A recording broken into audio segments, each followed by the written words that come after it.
Item ini bilang langsung nuduh si Ijo, ternyata si Ijo cepat sembuh dan hidup sehat. Hai Sobat Sembuh, ketemu lagi dengan Dr. Gina di sini. Hari ini kita akan bahas game yang lagi in banget, yang lagi dimainin semua orang, yaitu namanya Among Us. Siapa sih yang nggak mainin Among Us sekarang, ya nggak? Nah, padahal ini game tuh udah beredar selama 2 tahunan gitu sebenarnya. Cuman akhir-akhir ini melejit semua orang mainin.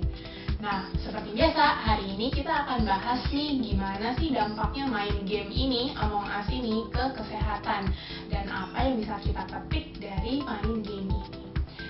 Nah, sebelumnya jangan lupa ya subscribe dulu ke YouTube channel Sembuh dan nyalain lonceng notifikasi kamu supaya kamu tetap tahu kalau kita upload konten terbaru.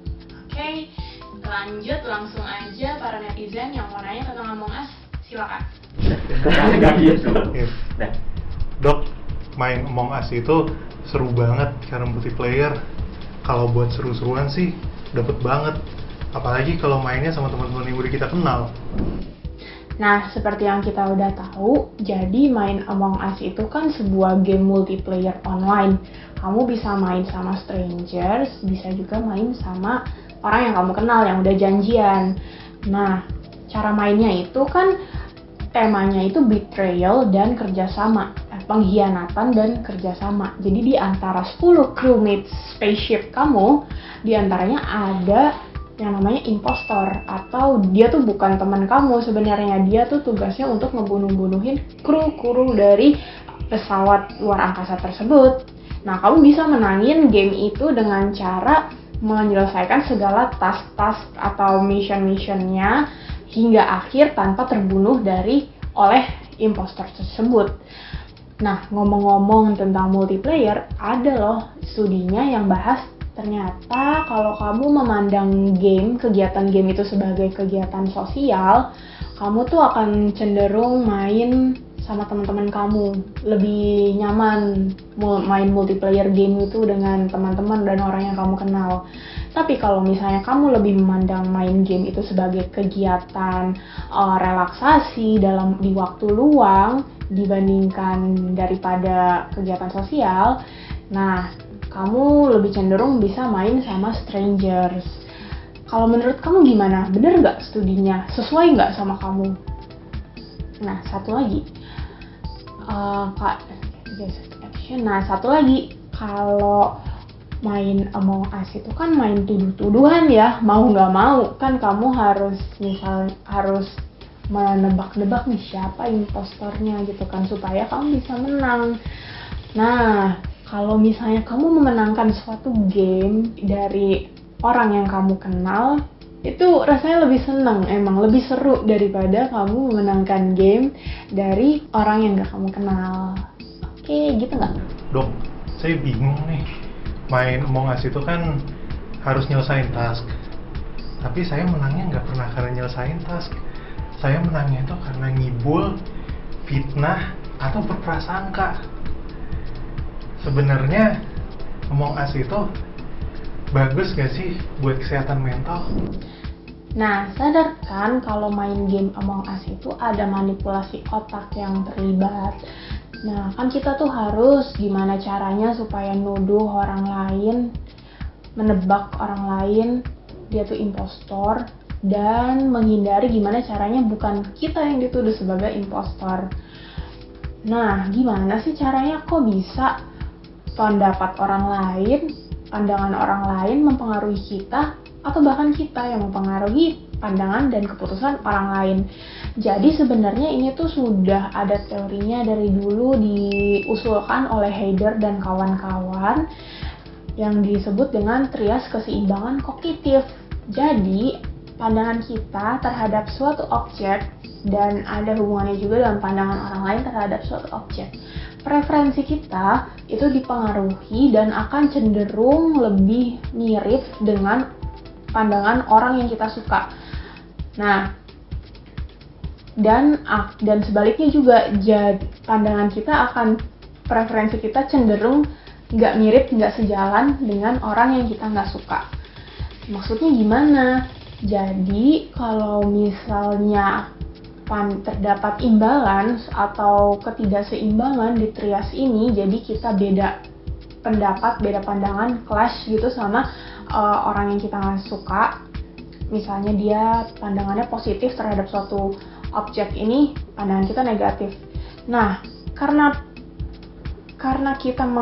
kita oke sama itu orang, kita akan cenderung lebih mudah untuk mengganti pendapat kita dan mengikuti preferensi orang tersebut.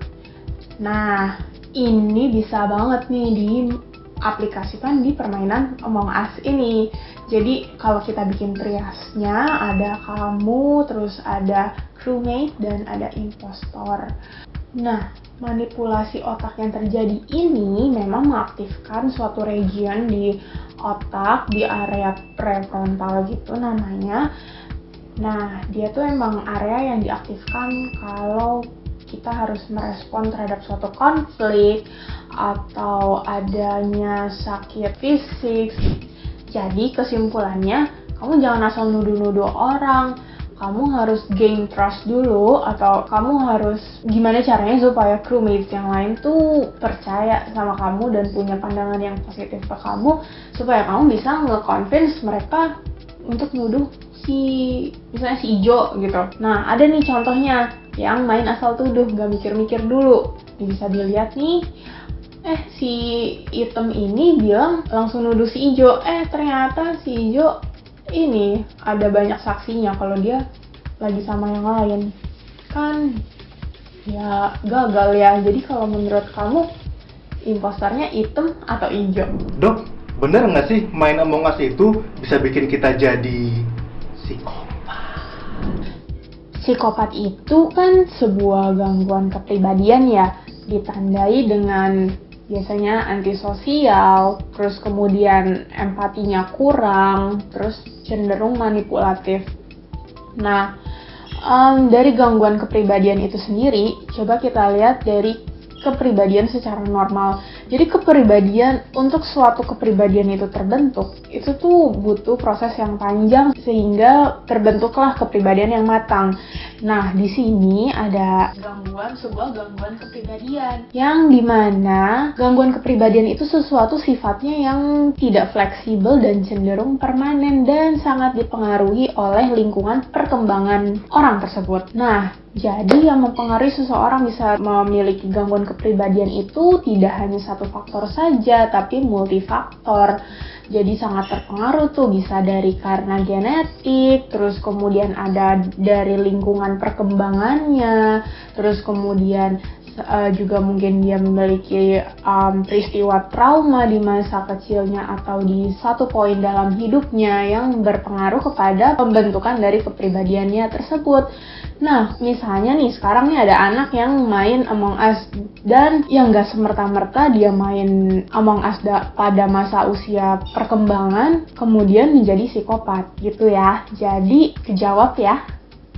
Oke Sobat Sembuh, segitu dulu ya dari aku. Semoga video ini bermanfaat buat kamu dan mungkin bisa jadi tips buat kamu main Among Us dan menangin game kamu selanjutnya.